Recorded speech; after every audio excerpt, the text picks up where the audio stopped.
Topic. ఈ recorded videos course అనేటువంటిది introduce చేయడం జరిగింది. ఈ రికార్డెడ్ వీడియోస్ కోర్సు డైరెక్ట్గా ఎవరైతే పే చేస్తున్నారో వాళ్ళకి వీడియోస్ అన్ని పంపించడం. సో ఇప్పటి నుంచి కొంచెం రెస్ట్రిక్షన్స్ పెట్టాలి. అంటే పిచ్చోడి చేతిలో రాయి అంటారు కదా, ఎప్పుడైనా నాలెడ్జ్ అనేటువంటిది రైట్ పర్సన్ కి దగ్గరికి వెళ్ళటేనే దాని యొక్క విలువ తెలుస్తుంది అనమాట. సో కాబట్టి ఇప్పుడు నేనేం చేస్తున్నా అంటే జస్ట్ మనీ రాగానే వాళ్ళ డీటెయిల్స్ అంటున్నారు, డీటెయిల్స్ సరిగా పంపించట్లేదు, ఫొటోస్ పెట్టమంటే ఫొటోస్ పెట్టడం లేదు, ఎవరు ఏంటి అనేది తెలియాలి కదా నాకు.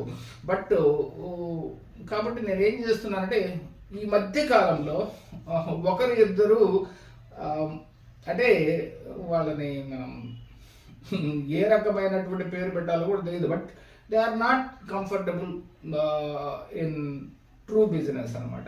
ఇక్కడ బిజినెస్ అనేటువంటి ఇక్కడ మంత్రాలకి చింతకాయలు అయితే రాలేవు కదండి. ఇప్పుడు